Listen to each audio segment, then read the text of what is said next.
एक आदमी को सिर्फ इसलिए मार दिया क्योंकि वो हिंदू था।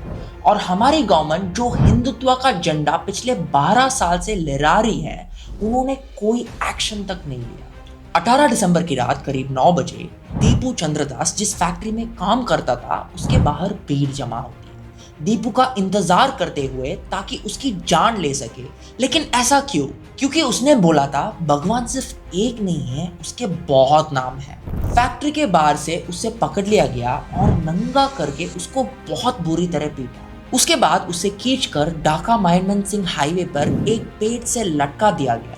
उसे लगातार बेरहमी से जूते चप्पल से मारा गया। उसके बाद केरोसिन डालकर आग लगा दी और फिर भी मन नहीं भरा तो उसकी जलती हुई बॉडी को रॉड और डंडों से पीटा गया। ये सीन बहुत ज्यादा ब्रूटल था, पर वहां खड़े लोग बस फोटोज और वीडियोस निकाल रहे थे और इसे एंजॉय करते हुए एक मैसेज दिया कि अब बांग्लादेश में हिंदू माइनॉरिटीज का यही हाल हो। पुलिस को ये सब पहले से पता था, फिर भी वो सीन पर बहुत देर से पहुंची। तब तक दीपू की बॉडी पूरी तरह जल चुकी। इतने गंदे तरीके से हुई इस मॉब लिंचिंग पर पुलिस ने इनिशियली एक केस भी फाइल नहीं किया, ऊपर से एक एक्सक्यूज दिया कि जब तक दीपू की फैमिली खुद केस फाइल नहीं करती तब तक एक्शन नहीं लिया जाएगा। पर वीडियो वायरल होने के बाद अभी इस वक्त 7 लोगों को अरेस्ट कर लिया गया। बांग्लादेश इंटरिम गवर्नमेंट की चीफ मोहम्मद यूनिस ने इस इंसिडेंट को कंडम करते हुए कहा कि बांग्लादेश के हिंदूज भी बाकी सभी सिटीजन्स जैसा बराबर राइट्स की हकदार है। उन्होंने ये भी प्रॉमिस किया कि उनकी सरकार हिंदुओं की सेफ्टी इंश्योर करेगी और उनको इक्वल राइट्स देगी। पर क्या ये सिर्फ एक पॉलिटिकल स्टेटमेंट है आउटरीच से बचने के लिए? पर ये इंसिडेंट एक बार फिर हमें कश्मीर वैली की याद दिलाता है, जहाँ कश्मीरी पंडित्स को रालव, तसलिफ या गलव का चॉइस दिया गया। मतलब या तो अपना रिलीजन चेंज करो या भागो या फिर मारे जाओ। कन्वर्ट, लीव और डाई। इस पर एक नैरेटिव ये भी दिया जा रहा है कि ये इंसिडेंट शरीफ ओस्मान हदी की डेथ के वजह से हुआ। But who was he? Hadi Bangladesh के स्टूडेंट प्रोटेस्ट का लीडर था। He was famous for spreading anti-India propaganda. यहाँ तक कि उसने इंडिया के 7 सिस्टर्स यानी हमारे नॉर्थ ईस्ट रीजन को अलग करने का धमकी दी थी। 12 दिसंबर को 3 अनआइडेंटिफाइड लोगों ने उसे गोली मारी थी। गोली सीधा जाकर उसके सर पे लगी और उसे जल्द से जल्द Dhaka medical college and hospital ले जाया गया। पर 15 दिसंबर को हदी की हालत और क्रिटिकल हो गई और उसे एयरलिफ्ट करके 5 घंटे की फ्लाइट से सिंगापुर ले जाया गया। वैसे ढाका कोलकाता से बस आधे घंटे की दूरी पर ही है, जहां हदी को अच्छे और क्विक ट्रीटमेंट मिल सकता था। बट उसके सपोर्टर्स इतने एंटी इंडिया थे कि उन्होंने यहां आना कंसिडर नहीं किया। और अगर आपको लगता है कि दीपू के डेथ के पीछे हदी के सपोर्टर्स थे, देन क्वेश्चन योरसेल्फ, क्योंकि सिर्फ एक आदमी को टारगेट करना और उसे इतने वायलेंटली मारना किसी की डेथ का बदला तो नहीं हो सकता। एक शॉकिंग फैक्ट ये है कि ओस्मान हादी ने अपने मौत को पहले ही प्रेडिक्ट कर लिया था। उसने अपने स्पीच में बोला था कि नेक्स्ट इलेक्शंस के टाइम पर उसे मारने की कोशिश की जाएगी और एलिगेशंस लगाए थे अवामी लीग पर। यह क्लिप काफी वायरल भी हुआ था और अवामी लीग की लीडर शेख हसीना का अभी इंडिया में होना हदी के डेथ के बाद एंटी इंडिया सेंटिमेंट को और ज्यादा फ्यूल करता है।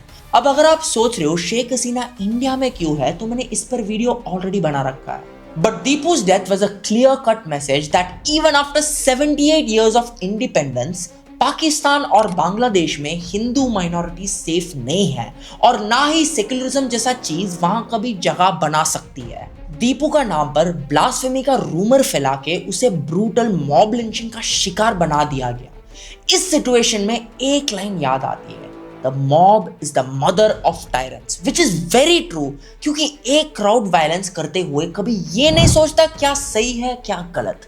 वो बस अपना गुस्सा और ईगो सेटिस्फाई करने के लिए वायलेंस करता है। बांग्लादेश में एक हिंदू के अगेंस्ट कोई पहला केस नहीं है। वहां हिंदुओं के साथ रेप, मर्डर, किडनैपिंग और फोर्स्ड कन्वर्शंस के केसेस बहुत कॉमन है। जब 1972 में हमने बांग्लादेश को आजाद कराया तो हमें इंश्योर करना चाहिए था कि सारे हिंदू सेफ रहे, बट वी फेल्ड बैडली।